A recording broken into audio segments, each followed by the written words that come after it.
በመተት የቤተሰብ ዕድልና ህይወት ይወሰዳልን? በቤተሰብ ላይ መተት በአራት መንገድ ይመተታል። ምን ናቸው? በቤተሰብ ላይ መተት ሲመተት ምልክቶቹ ምን ናቸው የሚሉትን በሰፊው እንማማራለን። የቅዱሳን አምላክ ልዑል እግዚአብሔር ምስጢሩን ይግለጽልን። የወለላይቱ እመቤት ልጆች፣ የመተት አንዱ አስከፊና አጥፊ ባህሪው ስውር ግን የሚታይና የማይታይ አውዳሚ የአጋንንት ክፉ ተግባር መሆኑ ነው። ዛሬ በተለይ በእኛው በኦርቶዶክሳውያን ዘንድ መንግስት የማያውቃቸው ፈጣሪ ብቻ በኪነ ጥበቡ የሚያውቃቸው ብዙ ቤተሰቦች በመተት ተበታትነዋል፣ ተፈናቅለዋል፣ ቤተሰባዊ መስተጋብራቸውን አጥተዋል። በድግምት እየተሳበ በሰው ላይ የሚመተተው አጋንንት ከሌሎቹ አጋንንት የሚለየው ግለሰብን ብቻ ሳይሆን ቤተሰብን ማፍረስ መቻሉ ነው። የቤተሰብ መተት የሚባለው የአንድ ቤተሰብ በተለይም በአንድ ቤተሰብ ውስጥ የሚኖሩ ልጆች ላይ በእድላቸው፣ በነገ ተስፋቸው፣ በወደፊት ራዕያቸው ላይ በማነጣጠር በእድል ሌቦችና በምቀኞች ገንዘብ ተከፍሎበት እንዲወድሙ፣ እንዲበታተኑ፣ እንዲሰቃዩ፣ እንዳይቃሉ፣ ስራ እንዳይዙ፣ ትዳር እንዳይዙ፣ ሀብት ንብረታቸው እንዲወድም፣ በአጠቃላይ ቤተሰቡ በሙሉ ምስቅልቅል እንዲል የሚደረግ ነው። ወይም ቤተሰቡ በሙሉ እንዲያልፍበት እንጂ እንዳያልፍለት የሚደረግ ነው። የቤተሰብ መተት ቤተሰቡን በሙሉ ወይም የቤተሰቡን ልጆች በእድላቸው፣ ለምሳሌ በእውቀታቸው፣ በስራቸው፣ በትዳራቸው፣ በሀብታቸው ወዘተ እንዲያልፍላቸው ሳይሆን እንዲያልፍባቸው ያደርጋል። በቤተሰብ ላይ መተት በአራት መንገድ ይመተታል። እነሱ ምን ናቸው የሚሉትን እናያለን። አንደኛው ከቤተሰብ እድሉ የሰመረና ያማረ የተባለው ሰው ላይ በማስመተት እድሉን በመውሰድ የቤተሰብን ህይወት ለማጨለም፣ ነጋቸውንም ለመቀማት ብሎም ለማንከራተት የሚመተት መተት ነው። ከቤተሰብ ለምሳሌ አንዱ ጥሩና የሰመረ መልካም እድል ካለው እድሉን በአግባቡ ከተጠቀመበት ትልቅ ደረጃ ላይ ይደርስበታል፣ ቤተሰቡንም ይቀይርበታል። ችግሩ ግን ከቤተሰብ እንዲህ አይነት እድል ያለው ማለትም ነገ ራሱን ይቀይራል የተባለው ሰው በእድል ሌቦች፣ በእድል አንባቢዎች፣ በአውደ ነገስት ገላጮች ይታደናል፣ ይፈልጋል። እድሉ ሙሉ በሆነውና እድሉ በሰመረው ላይ የእድል መተት ተመትቶበት እሱ ሳያውቀው እድሉ ይወሰዳል። በዚህም ትልቅ ደረጃ ይደርሳል፣ ቤተሰቡን ይቀይራል የተባለው እንኳን ቤተሰቡን ሊቀይር እንኳን ለቤተሰቡ ሊሆን ለራሱም ሳይሆን ይቀራል፣ ሩቅ ሐሳቢ ቅርብ አዳር ይሆናል። ከቤተሰብ ውስጥ በአንዱ ላይ የተደረገ የእድል መተት ችግሩ ለቤተሰብ በሙሉ ይተርፋል። እርሱ በመተት ሲጎዳ ቤተሰቡም አብሮ ይጎዳል። እሱ በመተት ሲታሰር ቤተሰቡም አብሮ ይታሰራል። ስለዚህ ከቤተሰብ አንዱን አይቶ እሱ ላይ መተት ማድረግ ማለት ሙሉ ቤተሰብ ላይ መተት እንደማድረግ ነው። ሁለተኛው በቤተሰብ አባላት ወይም በልጆች ላይ የሚመተት መተት ሲሆን ይህም እድላቸውን በቁጥራቸው ልክ ለሌሎቹ የሚያስተላልፉበት ወይም ለሌሎች የሚያደርጉበት ክፉ የአጋንንት ስራ ነው። ይህ መተት ለምሳሌ እናትና አባት 5 ልጆች አሏቸው እንበል። የእድል ሌቦቹ ቤተሰብ ወይም ዘመድ ሊሆኑ ይችላሉ፣ ወይም ጎረቤትና የቅርብ ሰዎች ሊሆኑ ይችላሉ። እነዚህ ሰዎች የአምስቱንም ልጆች እድል በመተት ወስደው አስወስደው ለራሳቸው ልጆች ያደርጉታል። በዚህ መተት የተደረገባቸው 5ቱ ልጆች እድላቸው ስለተወሰደ በየትኛውም ህይወታቸው ታስረው ይኖራሉ። በእነሱ እድላቸውን የወሰዱባቸው ሰዎች ያገባሉ፣ ይወልዳሉ፣ ይሰራሉ፣ ባለሀብት ይሆናሉ፣ ወደ ውጭ ሀገር ይሄዳሉ፣ በዛም ይኖራሉ፣ ይማራሉ፣ ትልቅ ደረጃ ይደርሳሉ። እድላቸው የተወሰደባቸው 5ቱ ልጆች ደግሞ ቆንጆ ሆኖ አያገቡም፣ አይወልዱም፣ ተምሮ ስራ ይዙም፣ ሰርቶ አመዳፋሽ ይሆናሉ። ምንም አይነት ህይወት ቢጀምሩ አይሳካላቸው። የውጭ እድል ቢመጣላቸው ወይም የውጭ ሀገር ፕሮሰስ በተደጋጋሚ ቢሞክሩ አይሳካላቸውም፣ በቆማቸው ታስረው ይኖራሉ። እድላቸው የተወሰደባቸው ልጆች ችግራቸውን ባላወቁ ሰዎች መጠቋቀሚያ፣ መዘባበቻ ይሆናሉ። በእድላቸው ሌሎች ሰዎች ስለሚኖሩበት እነሱ እድል አልባ ሆነው ይኖራሉ። እኔ ለዚህ እውነተኛ ምስክር ነኝ። መቼም በዚህ አገልግሎት የማናየው ነገር የለም። የአንድ አባትና የአንድ እናት ልጆች የሆኑ 2 እህትማማቾች አግብተው ወልደው ይኖራሉ። አንዷ እህቷ በየጠንቋይ ቤት ትዞራለች። ጠንቋይ ቤት ሄዳ ስለ ልጆቿ ስታስጠይቅ መተተኛው ጠንቋይ ልጆቹ ጥሩ እድል እንደሌላቸው ነገራት። እሷም ምን ይሻላል ስትለው የእህቶችሽን ልጆች እድል በሙሉ ለአንቺ ልጆች አደርግልሻለሁ አላት። እሷም በዚህ ተስማማች። የገዛ የእህቶቿ ልጆች ላይ መተት አስመተተች፣ ወይም የእህቶቿን ልጆች እድል ለራሷ ልጆች አደረገች። በዚህም የእህቶቿ ልጆች ሴቶቹም ወንዶቹም በሙሉ ትዳር ሳይዙ ስራም ሳይዙ እንደባከኑ እንደኳተኑ ቀሩ። የሷ ልጆች ደግሞ በእህቶቿ ልጆች እድል ትዳርና ጥሩ ስራ ይዘው ገንዘብ መጣ ያጡ ቅንጡ ሀብታሞች ሆኑ። እድል ከተወሰደባቸው ልጆች መካከል አንዷ ሴትና አንዱ ወንድ እንደምንም ብለው አገቡ። ሴቷ አንድ ወልዳ ወዲያው ፈታች፣ ወንዱ አግብቶ ሳይወልድ ወዲያው ፈታ። እንዲህ አይነት የቤተሰብ መተት ቤተሰብን፣ ልጆችን የህይወት እስረኛ ባዶ ተስፈኛ ያደርጋቸዋል። ቤተሰብን በሙሉ ይጎዳል። በሙሉ ቤተሰብ ላይ የእድል መተት ሲመተት አንዱ አንዱን ይጠላል። አንዱ ለአንዱ ለችግሩ ጊዜ አይደርስለትም። አንዱ አንዱን ማገዝ አይችልም። አንዱ አንዱን መርዳት አይችልም። አንዱ ለአንዱ መሆን አይችልም። ተጣልተው ተቆራርጠው ዓይንህን ላፈር ዓይንሽን ላፈር ተባብለው ይለያያሉ። የስቃይና የተመሰቃቀለ ህይወት ይኖራሉ። ለሰው ሲታዩ መልካሞች፣ ቆንጆች፣ ተፈላጊዎች ናቸው። ግን ህይወታቸው ወይም እድላቸው ከውስጥ በኩል ስለታሰረ በውጭ ህይወታቸውም እንደታሰሩ ይኖራሉ። ለቤተሰብ ይተርፋሉ፣ ስንት ክብርና ማዕረግ ያያሉ ተብለው ተስፋ የተጣለባቸው ልጆች በእድል መተት ታስረው እድላቸውን ተነጥቀው እንደውም የቤተሰብ ጥገኛ ሆነው ይኖራሉ። በእድል መተት መታሰራቸውንና እድላቸውን መነጠቃቸውን ስለማያውቁ ህይወትን ለማሸነፍ መጥፎ ህይወት ውስጥ ይገባሉ።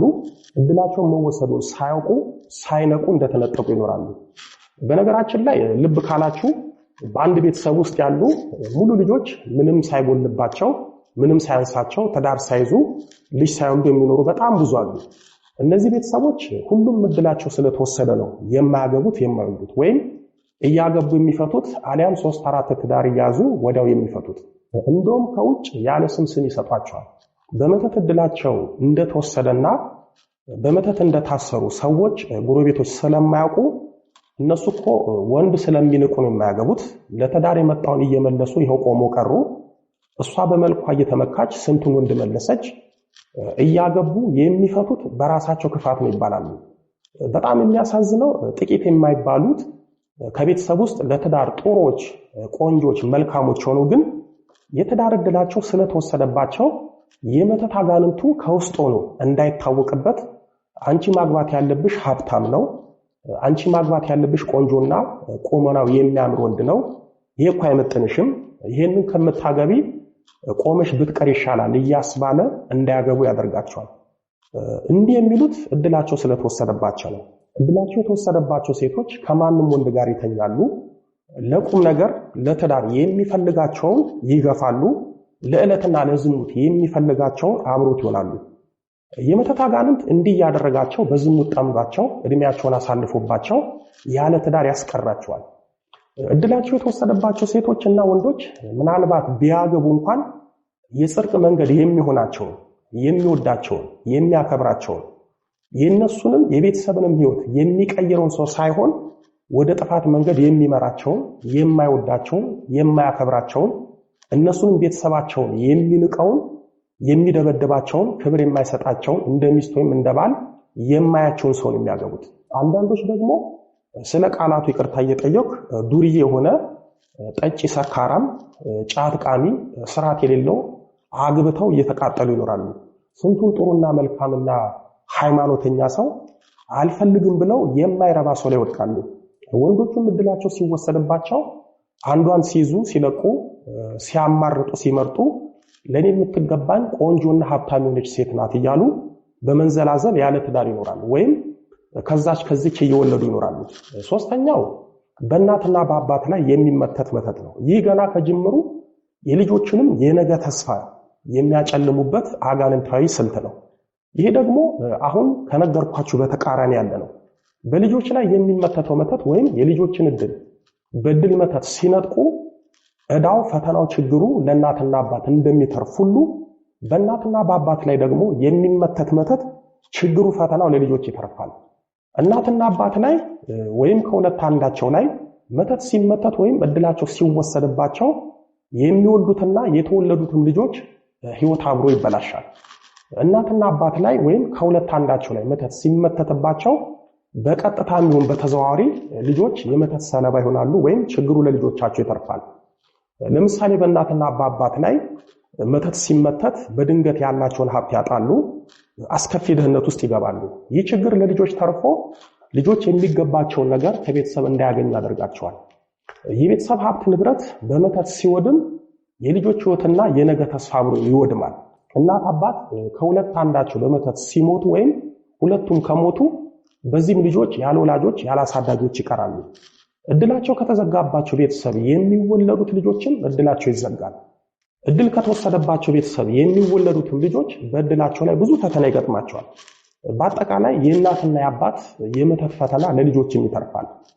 አራተኛው ቤተሰብ በሚኖርበት ቤት ውስጥ መተትን በስውርና በግልጽ በመጣልና በመቅበር የሚደረግ ነው።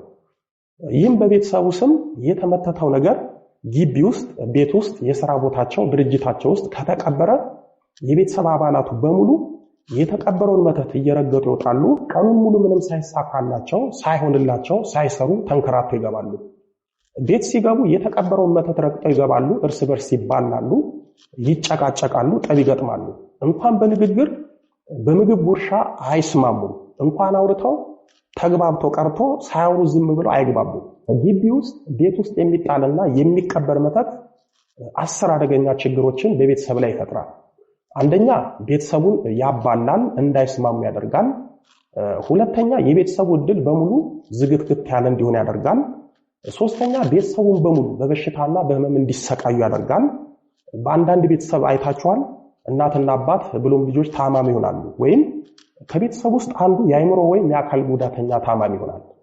አሊያም አንዱ ፓራላይዝድ ሆኖ ከቤት የማይወጣና የማይንቀሳቀስ ይሆናል። በዚህም የታማሚ ችግርና ስቃይ ለቤተሰቡ በሙሉ ይተርፋል። አራተኛ ቤታቸው ሰላምና ደስታ ቢስ ይሆናል። አምስተኛው ቤቱ ደስታ ስለማይሰጣቸው ልጆች ትተው ይወጣሉ። ስድስተኛው ልጆች ስለማይስማሙ እንደ ጠላትና እንደ ደመኛ ይተያያሉ። ሰባተኛ ቤተሰቡ በሙሉ ይበተናል።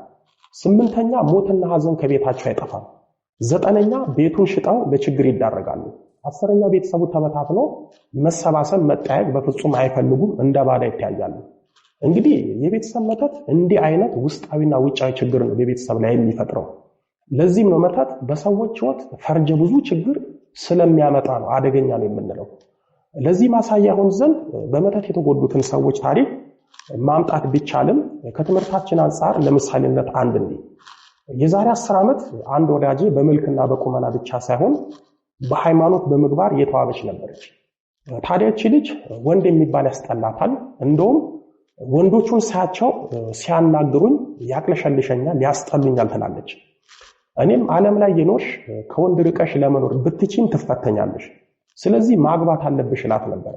በስንት ጸሎትና በጓደኞቿ ግፊት ወንድ ይመጣላታል። ግንባሯ ላይ የተቀመጠው መተት የተቆሳተረ መስመር መስሎ ወንድ ያርቅ ነበር። የግዷን እጮኛ ብትይዝም አንድ ወር በፍቅር አብራቸው ሳትቆይ ትለያያለች። በተለይ ከእናቷ ጋር በውሃ ቀጠነ ከፍተኛ ጸብ ውስጥ ትገባ ነበር። ከእናቷ ጋር እንኳን ተነጋግራ ባጠገቧ ካለፈች ትጣላለች። ከወንድሟ ጋርም እንደዛው ቤት ውስጥ ጠበደላላ ነው የሚፈልጉት። እዚህ ግባ የማይባል ብዙም የማይረባ ስራ ሰርታ ትገባለች። ጠዋት ማታ ከእናት ከአባቷ ጋር ከወንድሞቿ ከቶቿ ጋር ጠብ ነው። የመዳን ቀኗ ሲደርስ ከኔ ጋራ አንድ ገዳም ሄደች። እዛም የትዳር ዕድሏን የያዘ ክፉ መንፈስ ተያዘ፣ ተጋለጠ። መተት እንደሆነና መተቱም የቤታቸው ጉበን ስር እንደተቀበረና በፍጹም እንዳታገባና ወንድ እንድትጠላ እንዳደረጋት ተናገረ። የቤታቸው ጉበን ስር የተቀበረውን መተት ረግጣ ትወጣለች። ሁሉ ነገሯ ይዘጋል። ማታ ቤት ስትመጣ መተቱ ከቤተሰቦቿ ጋር ያበጣብጣል። የትዳር መተቱ ታሰረላትና ወደ አዲስ አበባ መጣል። እኔም ከወዳጆቼ ጋር ቤቷ ድረስ ሄድን። ጉበኑን ስንቆፍሮ አላገኘንም። የመተት አጋንንቱን የት ነው የቀበርከው ብዬ ስጠይቀው ትንሽ እንደሚቀረኝ ነገረኝ። እኔም ቆፍሬ በስንት ልፋት አገኘሁት። ቆፍሬ ያወጣሁትን ሳይ ከክርን በታች የሆነ የህፃን ልጅ አጥንት ነው። ከህፃኑ እጅ ጋራ አብሮ በላስቲክ የተቋጠረ ፍሬ ያለው እጽዋትም አገኘው። ከእጽዋቱ ጋር ደግሞ የተቋጠረ የታሰረ ብዙ ኮተት አለ። እንደዚህ በህፃን እጅ አጥንትና በእጽዋት ቤታቸው ደጃፍ የተቀበረው ህይወቱ አድሏ ተቀብሮ እንዲቀር ነው። በነገራችን ላይ የሚቀበር መተት ብዙ ጊዜ በላስቲክ ወይም በፌስታል አስረው ነው የሚቀብሩት። ምክንያቱም ዝም ብለው ቢቀብሩት የተቀበረውን መተትና እጽዋት አፈር ይበላዋል፣ ውሃ ይነካዋል፣ በዚህም ይከሽፋል። ስለዚህ እንዳይከሽፍ እንዳይበላሽ በፌስታል ወይም በላስቲክ አድርገው ይቀብሩታል። በግቢ ውስጥና በቤት ውስጥ የሚቀበሩት መተት ለረጅም ዓመታት ችግር የሚፈጥሩትና ቤተሰቡን የሚያምሱት በፌስታል ወይም በላስቲክ አድርገው ስለሚቀብሯቸው ነው። እኔም የሕፃን ልጁን እጁን ቀበርኩት። እጽዋቱንም ኮተቱንም ጸበል ረጭቼ ጣልኩት። የእድል መተቱም ተሸኘላት። ልጅቷም የተዘጋባት ስራ ትጠላው የነበረው ትዳር ተከፍቶላት ዛሬ አግብታ ልጆች ወልዳ በደስታ ትኖራለች። በነገራችን ላይ እድል ያልተወሰደበት፣ እድሉን ያልተነጠቀ፣ እድሉ የተጠበቀ ሰው በዚህ ዘመን የታደለ ነው። በዚህ በትንቢተ ሚክያስ በምዕራፍ 2 ቁጥር 4 ላይ የሕዝቤን እድል ፈንታ ይሰፍራሉ ተብሎ እንደተጻፈ ዛሬ የሕዝባችን፣ የቤተሰባችን፣ የልጆቻችን እድላቸው እየተሰፈረ ለሌሎቹ እየተቸረ የኛ እየታሰረ ነው። በዚህ በትንቢተ ኤርምያስም በምዕራፍ 12 ቁጥር 10 ላይ እድል ፈንታዬን ረግጧል እንደተባለው የስንቱ እድል በመተተኞች ተረግጦ ተይዞ ተጨብጦ ይገኛል። የወለላይቱ እመቤት ልጆች በቤተሰብ አባላት ላይ መተት ሲመተት ቤተሰብ የሚያው ምልክት አለ። እንደነገርኳችሁ እርስ በርሳቸው በፍጹም አይስማሙም፣ አይግባቡም። ዕለት ዕለት ጠብ ቀለባቸው ነው ማለት ይቻላል። መተቱ ቤተሰቡን ለማውደም የሚመተት ስለሆነ ሴት ልጅ ካለች በባህሪው አስቸጋሪና ዘማይ ትሆናለች። ጠባዋ የማይጨበጥ የምትበጠብጥ ትሆናለች።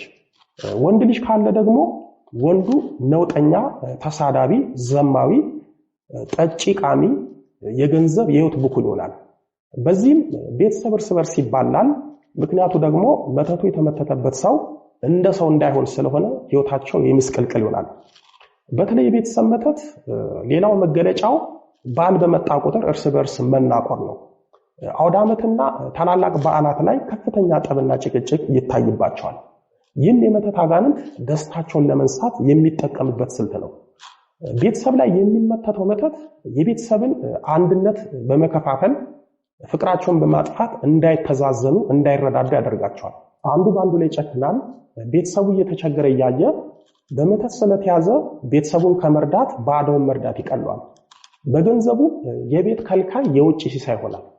ለቤተሰቡ ንፉግ፣ ለውጭ ሰውና ለባዳ ግን ደግ ይሆናል። ለቤተሰቡ ገንዘብ ለመስጠት ገንዘቡን የሚጨብጥ፣ ለውጭ ሰውና ለባዳ ገንዘቡን የሚመጀልጥ ይሆናል።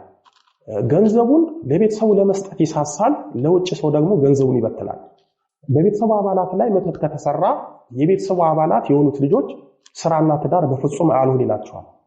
ከነሱ በእውቀት በውጫዊና በውስጣዊ ውበት እንዲሁም በመልካምነት የባሱና ያልተሻሉት ዘበጥ ያለ ስራና መልካም ትዳር ይይዛሉ። እነሱ መልክ ከቁመና ሃይማኖት ከትህትና ይዘው በመተት ታስረው ቆሞ ይቀራሉ። ስራ ለመቀጠር ሲሄዱ ነገሮች ጥምም ይልባቸዋል። በተማሩት ሳይሆን ባልተማሩት ስራ ይሰራሉ። ለትዳር ሲጠየቁ ያስጠላቸዋል። የግዳቸውን እጮኛ ይዘው ለማግባት ሲያስቡ በመተት የትዳር ዕድላቸው ስለተወሰደ አጋንንቱ ወደ ትዳር እንዳይገቡ መንገድ ይዘጋባቸዋል። የቀረባቸው ወንድ በማያሳምንና በማያውቁት መንገድ ይርቃቸዋል።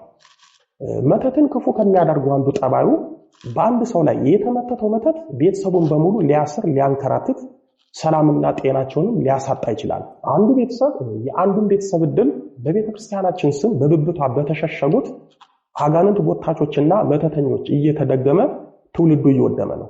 በቤተሰብ በተመተተው መተት ምክንያት ስንቱ ትምህርቱን፣ ስራውን፣ ትዳሩን ትቶ በጸበል ከመተት ለመፈታት ደጅ ይጸናል። አጋንንት ሳቢ መተተኞችም እንደ ትልቅ የገቢ ምንጭ ቆጥረው አንዱን እያጠፉ እድሉን እየዘረፉ ለሌላው እየገፉ እነሱ ገንዘብ ያካብታሉ። በብዙ ሺህ ገንዘብ እየተቀበሉ ቤተሰብና ትውልድን በስውር እየገደሉ ይኖራሉ። የቤተሰብ መተት ብዙ ጊዜ በቁስ በሚበላ በሚጠጣና በሚቀበር በሚጣል በሚረገጥ ነገር ስለሚመተት ቤተሰብን ጤና ከመንሳት ጀምሮ እስከ አካል ጉዳትና እስከ ድንገተኛ ሞት ሊያደርሳቸው ይችላል። በቤተሰብ ላይ መተት የተመተተበት ሰው ጤና ቢያጣ በሕክምናው መፍትሄ አያገኝም። ገንዘቡን፣ ጊዜውን፣ ጉልበቱን ያባክናል፣ ግን ጤና ሳያገኝ ይኖራል። አንድ ሰው ከመተት ደጋሚ ጋራ በተንኮል በማበር በቀናት መተት ቢያስመትት ያንን ሰው በቁሙ እንደሸጠው ነው የሚቆጠረው። ይህንንም እግዚአብሔር በትንቢተ ናሆም በምዕራፍ 3 ቁጥር 4 ላይ ወገኖቿን በመተቷ ሸጠች ያለው ትንቢት በእኛ ዘመን ተፈጽሟል። አንዱ አንዱን በመተት እየሸጠው እድሉን እየሰረቀው ነውና የገዛ ወገኖቿን በመተት ሸጠች እንደተባለው አንዱ ቤተሰብ የአንዱን ቤተሰብ እድል በመተት ወሰዱ ማለት ወገኖቻቸውን፣ ቤተሰቦቻቸውን በመተት ሸጡ ማለት ነው። አንዷ እህት የአንዷን እህት፣ አንዱ ወንድም የአንዱን ወንድም እድል በመተት ወሰዱ ማለት እግዚአብሔር እንዳለው ወገኖቻቸውን በመተታቸው ሸጡ ማለት ነው። አንዱ ዘመድ የአንዱን ዘመድ፣ አንዱ ጓደኛ የአንዱን ጓደኛ፣ አንዱ ጎረቤት የአንዱን ጎረቤት፣ አንዱ ወዳጅ የአንዱን ወዳጅ እድል በመተት ወሰዱ ማለት የገዛ ወገናቸውን በመተት ሸጡ ማለት ነው። አንዷ የአንዷን እድል በመተት ወስደው በእነሱ እድል መኖር ጀመሩ ማለት የገዛ ወገኖቻቸውን በመተት ሸጡ ማለት ነው። እግዚአብሔር ወገኖቿን በመተቷ ሸጠች ያለው በዘመናችን የሰው ልጅ ሕይወቱና እድሉ በመተት እንደሚሸጥ አውቆ ነው። ሰው እንኳን የሰውን እድል በመተት መሸጥ ቀርቶ የሰው ልጅ በቁሙ እንደ እንስሳ የሚሸጥ ፍጡር ነው። ታስታውሳላችሁ አይደል? በዘመነ አበው በብሉይ ኪዳን ላይ ታላቁን ደገኛውን ሰው ዮሴፍን የገዛ ወንድሞቹ እንደ ዕቃ እንደሸጡት በዚህ በኦሪት ዘፍጥረት በምዕራፍ 37 ቁጥር 28 ላይ እነርሱም ዮሴፍን አንስተው ከጉድጓድ አወጡት፣ ለእስማኤላውያንም ዮሴፍን በ20 ብር ሸጡት፣ እነርሱም ዮሴፍን ወደ ግብፅ ወሰዱት ተብሎ ተጽፏል። እዚህ ላይ በጣም የሚያሳዝነው ዮሴፍን አንስተው በ20 ብር ሸጡት የሚለው ነው። ልብ ልትሉት የሚገባው ሰው እንኳን የሰውን እድል ሰውንም በቁሙ እንደ ዕቃ የሚሸጥ ፍጡር ነው። ያንን የመሰለ ደገኛ ቅዱስ ሰው በማይረባ ብር የገዛ ወንድሞቹ ለአረማውያን ሸጡት። በነገራችን ላይ ደገኛ ዮሴፍ የገዛ ወንድሞቹ ለአረማውያን በ20 ብር የሸጡት እግዚአብሔር በሰጠው የራእይ ጸጋና በተገለጠለት ምስጢር ምክንያት ነው። ዛሬም ሰዎች ላይ መተት የሚያደርጉት እንደ ዮሴፍ ከእግዚአብሔር ዘንድ በተሰጣቸው ድል ዕውቀት፣ ሕይወት ወዘተ በመቅናት ነው። ዮሴፍን ወንድሞቹ ቀንተውን የሸጡት ዛሬም ወንድሙ ላይ እህት ላይ ሰው ላይ መተት የሚያደርጉት በቅናት ነው። የወለላይቱ እመቤት ልጆች በደገኛው በዮሴፍ ላይ የሆነው ምን ያስተምረናል፣ ምን ያስረዳናል ስንል በዘመናችን የሚሰራውን የመተት ክፋት በግልጽ ያሳየናል። ዮሴፍን የገዛ ወንድሞቹ በ20 ብር እንደሸጡት ሁሉ አንዳንዶች የገዛ ወንድማቸውን የገዛ እህታቸውን እድል በመተት የሚወስዱ አሉ።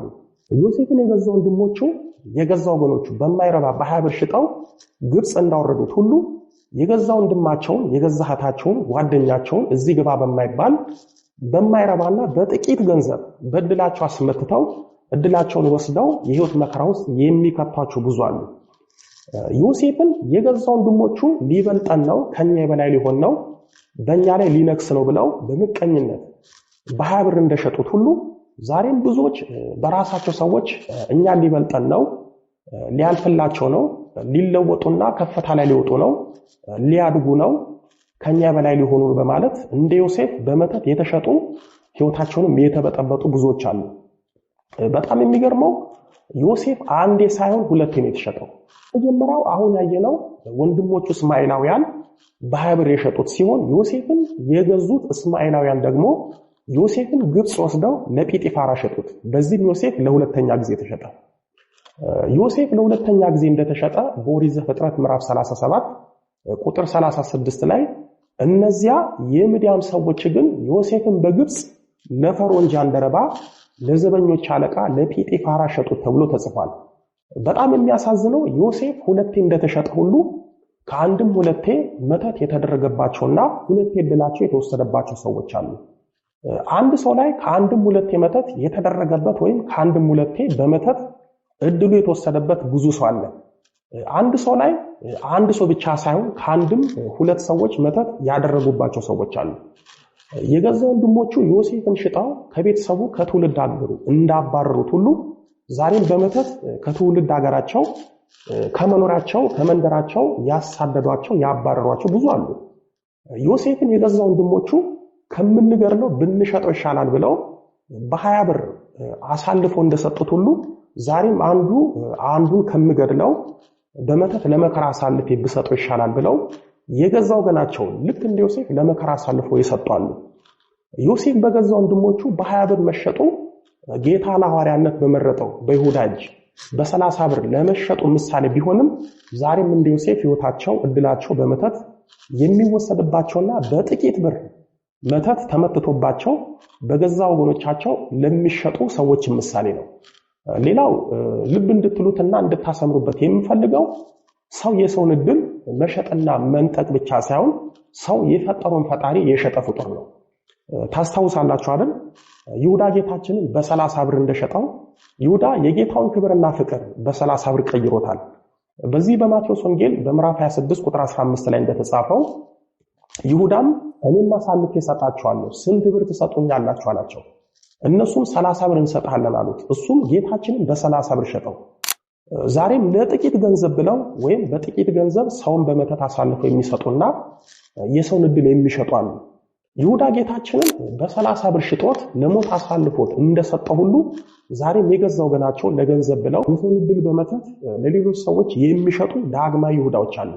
ይሁዳ ጌታችን አጠገብ ሆኖ ነው ጌታን የሸጠው። ዛሬም ቤተክርስቲያን አጠገብ ሆነው እያገለገሉ ምዕመናኑን እንደ ይሁዳ ለገንዘብ ብለው የሚሸጡ ዕድላቸውን የሚለውጡ ጥቂት የማይባሉ ሰዎች አሉ። የወለላይቱ እመቤት ልጆች የቤተሰብ ጠንቅ የሆነው መተት ቤተሰብ ላይ ሲደገም ቤተሰብ እዛው ቤታቸው ውስጥ ሆነው አብረው እየኖሩ ከፋፍሎ ይለያያቸዋል። ለልዩነታቸው ምክንያት ሁሉም የተሳሳተ ግን ልክ የሆኑበትንና የመሰላቸውን ምክንያት ይዘው በጠብ ይኖራሉ። የመተት አጋንንቱ ቤታቸው ውስጥ ተተክሎ ከፋፍሎ ያኖራቸዋል። በዘመናችን በመተት ምክንያት ቤተሰብ ይፈናቀላል። በስንት ዓመት ልፋት የተገነባ ትዳር ይፈርሳል። ልጆች ይበተናሉ፣ ይንከራተታሉ። ባሰቡት ሳይሆን ባላሰቡትና ባላቀዱት የህይወት መንገድ ይጓዛሉ። በመተት የተበተነ ቤተሰብ፣ የፈረሰ ትዳር ተጎጂዎቹ ወደ እግዚአብሔር በጸሎት ቀርቦ ካላስፈቱ የመከራና የመተት ገፈት በመጋት ይኖራሉ። ተጎጂዎቹ በጸሎት ሰንፈው ከእግዚአብሔር ርቀው ከኖሩ ለአስመታቾቹ ስለሚመቻቸው የበለጠ ጉዳቱን የከፋና የገፋ ያደርግባቸዋል። እንዲሁም በየወራቱና በየዓመቱ እያሳደሱ የቤተሰቡን ህይወት እንዳቃወሱ እንዳፈረሱ ይኖራሉ። ጠላቶቻችን፣ ምቀኞቻችን ያፈረሱትን ህይወታችንን እግዚአብሔር እንዲገነባልን እንዲያስተካክልልን እኛም በስንፍና ለጠላቶቻችን ምቹ መሆን የለብንም። እድላችን፣ ተስፋችን፣ ራእያችን ማጨለማቸው መወሰዳቸው ሳያንሳቸው ውድ ህይወታችንን እንዳይቀሙን በጾም በጸሎት በስግደት ልንተጋና ልንበረታ ይገባል። በእውነት ነው የምላችሁ፣ እድላችሁ የተወሰደባችሁ ሰዎች ንስሐ ገብታችሁ በአምልኮት ህይወት ጸንታችሁ በጸሎት በስግደት በርትታችሁ ከታገላችሁ የተወሰደው እድል ይመለሳል፣ የተዘጋው እድል ይከፈታል። የወለላይቱ እመቤት ልጆች እድላችን እንኳን ባይመለስ የኛ የህይወት እድላችን በ40 እና በ80 ቀን ከእግዚአብሔር የተሰጠን ቢሆንም ሰዎች በመተት የቀሙን ሳይሆን እድላችን እግዚአብሔር ነው። ወደ እግዚአብሔር በደንብ ቀርበን ሰዎች ከቀሙን እድል ይልቅ እግዚአብሔር የሚሰጠን እድል ስለሚበልጥ ከሱ በጸሎት ለመቀበል እንበርታ። ነብዩ ዳዊት በመዝሙር 85 ቁጥር 12 ላይ እግዚአብሔር በጎ ነገርን ይሰጣል በማለት አስቀምጦልናል። ስለዚህ ሁሉ እግዚአብሔር ለኛ ለተጎዳነው ለተነጠቅነው በጎ የሆነውን ነገር ይሰጠናል።